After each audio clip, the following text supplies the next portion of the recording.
அன்பு குழந்தைகளே வணக்கம். நாம் இப்போ இந்த காணொளியில் கடிகாரத்தை பார்த்து நேரத்தை அறிந்து கொள்ளும் எளிய முறையை காண்போம் வாருங்கள்.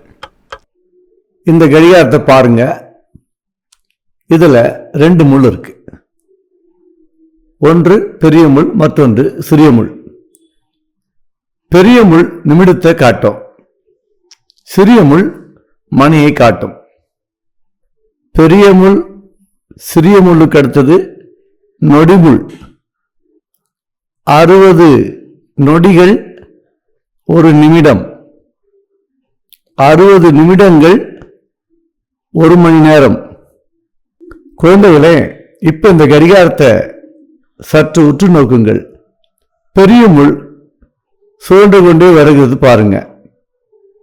1 நிமிஷம் 2 நிமிஷம் என சுழன்று கொண்டே வரும்போது எண் 1 தொடும்போது 5 நிமிடங்களையும், எண் 2 தொடும்போது 10 நிமிடத்தையும் குறிக்கிறது என நாம் இதிலிருந்து தெரிந்து கொள்ளலாம்.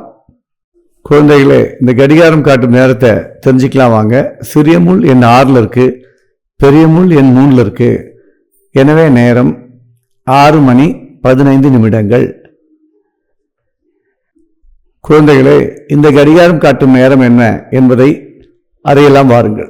சிறிய முள் 6 தாண்டி இருந்தாலும், பெரிய முள் 12 தொடும் வரையிலும் நேரம் மணி 6 மணி நேரமும், பெரிய முள் 6 உள்ளதால் 5, 10, 15, 20, 25, 30 என 30 தொடும்போது 30 நிமிடங்கள் என நாம் கூற வேண்டும். எனவே மணி நேரம் 6 மணி 30 நிமிடங்கள் என கூற வேண்டும். குழந்தைகளே, இந்த கடிகாரம் காட்டும் நேரம் என்ன? சரியாக சொன்னீங்க, 7 மணி 5 நிமிடம். சிறிய முள் 7 இருப்பதால் 7 மணி எனவும், பெரிய முள் எண் 1 இருப்பதால் 5 நிமிடம் என கணக்கிட்டு நேரத்தை 7 மணி 5 நிமிடம் என சரியாக கூறினீர்கள்.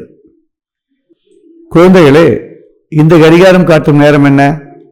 சபாஷ், சரியாக சொன்னீர்கள், 7 மணி 25 நிமிடம். குழந்தைகளே, இந்த கடிகாரத்தை பாருங்க. இதுல சிறிய முள் 8 இருக்கு, பெரிய முள் 11 இருக்கு. சிறிய முள் 8க்கு அருகில் இருந்தாலும் நேரம் 8 ஆகல. ஏன்னா பெரிய முள் 12 தொடல. 12 தொடாத 11 இருக்கு. எனவே நிமிட முள்ளில் நேரம் 55 நிமிடம் ஆகிறது.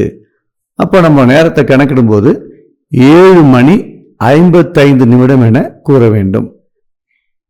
குழந்தைகளே, கடிகாரத்தின் மூலம் நேரத்தை கணக்கிடும் முறையை தெரிந்து கொண்டீர்கள் அல்லவா?